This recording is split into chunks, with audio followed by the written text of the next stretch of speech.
Well, a few people have asked me if I use aqua brushes like this, and the answer is no, but I've got myself a pack, and so I thought I'd share my experience with you. And these are made by Pentel. I think there are other brands available. It's just a kind of a brush, and you fill it up with water inside. Unscrew the barrel and fill to line indicator. Apply pressure to the barrel to increase water flow to give desired effect. Squeezing the barrel continuously will flush through the previous colour on the tip. Well, that sounds interesting. Okay, so let's see what happens if I open it up. If I can open it up. It's one of these infernal bubble pack things that are really difficult to open, aren't they? Oh, there we go. Right. So what have we got? There are kind of plastic. It's quite squeezy, and that I felt was going to unscrew, but it's a pop-off kind of thing. So that's yeah, it's a little brush basically, and that's a thinner one, and that's an even thinner one. Cool. I'm going to go and fill these up with water. So here we are. We have to unscrew. I've got this neat little tap here which will make it easier to fill it up with, and then screw it back on. This is the very fine brush, this one, and if you squeeze it, oh, the water comes through into the brush. So I'll fill up the others and see what happens. 3 full watercolour brushes. Let's go and try them out. Well, here we go. I'm going to do a really loose painting. This is unlike what I normally do, and I've got my trusty old Winsor & Newton watercolour set here, which I've had for 30 something years. I don't know, a long time. I'm going to use got to get the colours right. Yeah, this is the big one here. Right, I'm going to get some of this. Is I think cadmium yellow. I don't know what colours I've got really. And I'm just going to draw some flowers. So what I'm doing, I'm just kind of squeezing slightly. Hang on. So what I'm doing, I'm just kind of squeezing the barrel slightly, and then that's giving me sort of water to fill up. So it's quite good. I think it'll be really useful if you're going out sketching, and maybe that's what I'll do next week. Next week I'm going to be in Keswick, in the Lake District of England, and I might meet some of you there because I'm going to be doing drawing lessons and stuff at the pencil factory there, and then I'm going to go off out into a bit of I'm just putting some orange in it. I have no idea what this orange is. I'm sorry, I should know what all these colours are. I just buy them and shove them in there, and so I'm just dropping that in. And now I'm going to see how good easy this is to clean. Now it says just to sort of squeeze and drip, and that should kind of get rid of it. And yeah, that's pretty good. So that's cleaned it. And now what I'm going to do is I'm going to get a little bit of this. This is one of my favourite colours, which is bizarrely favourite colour. This is called neutral tint. I have to really think about that. And I'm just going to kind of sketch in these kind of daisy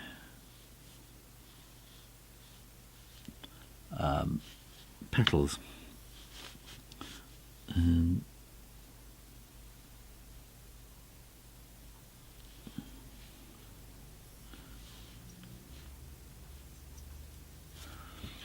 I suppose I should try and get a bit of this showing over there. In fact, let me move this. Let me move that to there so you can see me doing a little bit of mixing going on. It's not easy, is it? And so look, this has really gone really quite dark, so I'm going to add that, and I just squeeze, and it'll squeezes in some water and will thin it out for me, so that's nice. And so I'm just doing these kind of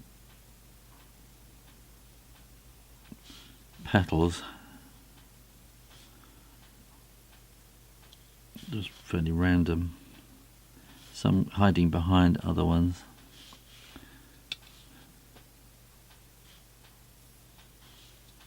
And they're all different numbers of petals, and there's no, you know, there's just abstract, I suppose.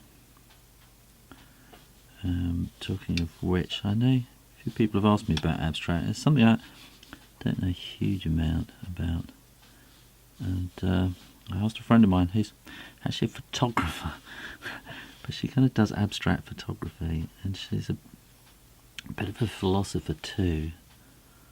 And I've asked her if maybe we could, if I could interview her and talk about abstract. So let me know if you think that would be a good idea in the comments box below. And then I'll start getting that all organised. Now, I'll move that into there. Now what I'm going to do is I'm going to just kind of, if you watch, it'll kind of squeeze a bit of water onto there, and I'm going to add a bit of green in there. And now I'm just going to just fill in all the spaces.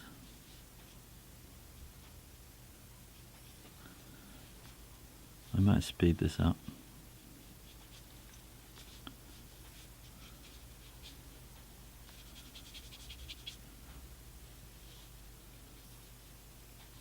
I suppose abstract's the wrong word, isn't it? It's sort of impressionistic or something like that.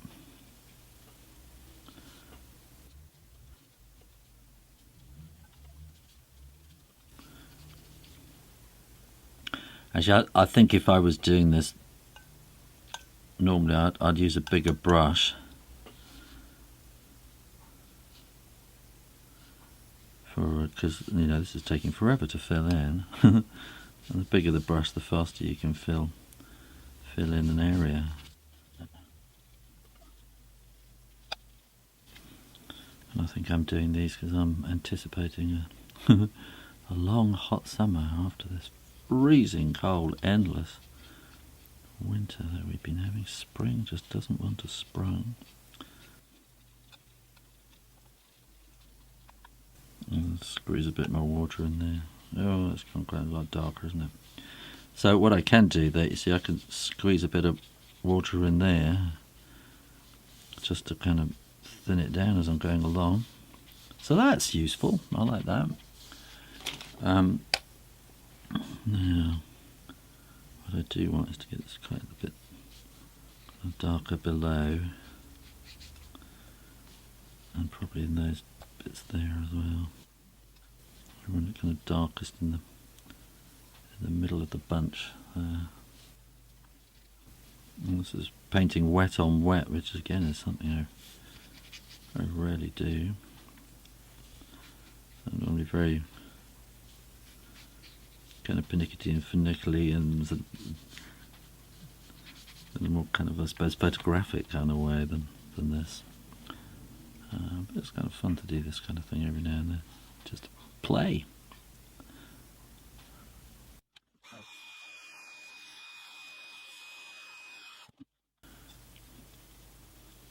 Well, I'm going to have a bit of blue in there now. I'm going to clean that palette up a bit there, squirt in some water.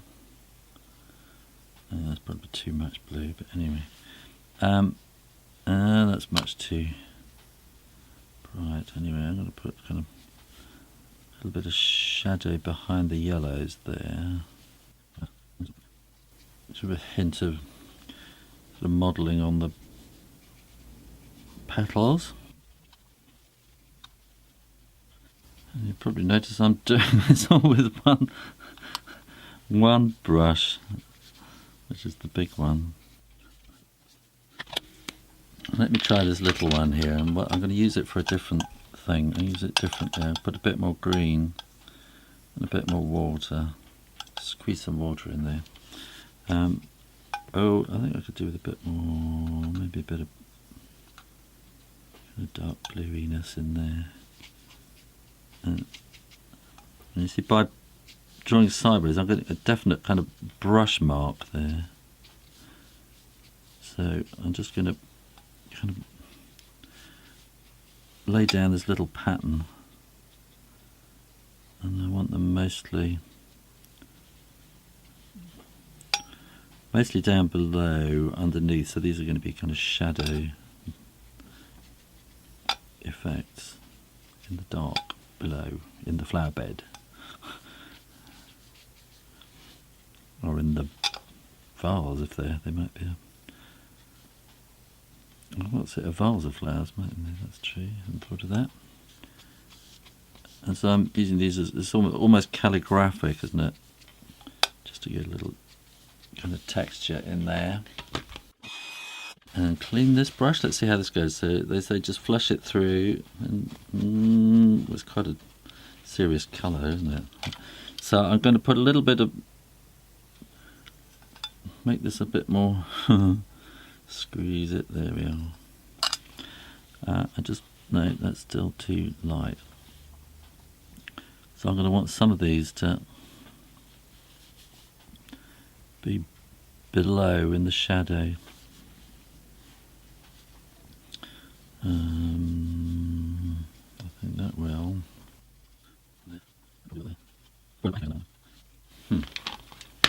And this I think is too, so I'm going to squeeze some water in there. I think that'll be darker down below. This is completely unplanned and out of my head as well. I'm just going to get a little bit more kind of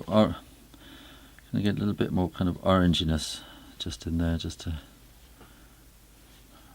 brighten up the flower, the flower middle bits, stamens, anthers, whatever it's called.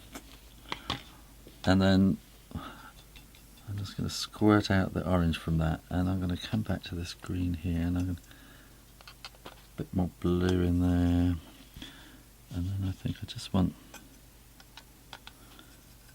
a bit more of this kind of calligraphic bit down here. It's all washing in.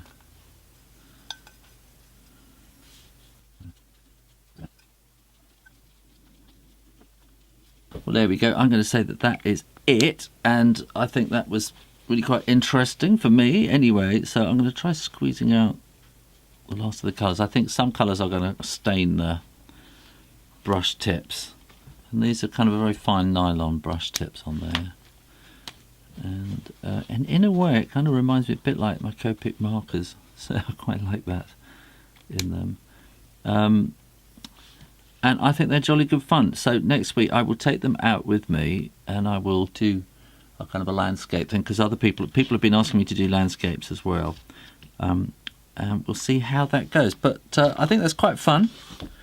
There we go. They're quick and they're simple and they're easy, and you can just kind of stick them in your bag and take them with you, and not having to worry about getting jam jars out and all that kind of thing. So so if you're on the move, I think these are really, really good. I'm going to take these with me now. I don't know what they're saying going through the airport security with those. I'm sure there's some law against them or something. That'll be interesting. So there we go. Well done if you're still watching, and if you are, why not go over and have a look at how to draw Lily of the Valley and paint in watercolour, or try the mystery drawing. Either way, make sure you're subscribed and keep coming back for more drawing lessons and advice. And in the meantime, keep drawing, painting, and I'll see you next time. Oh, and practice too. You take care now. Bye bye.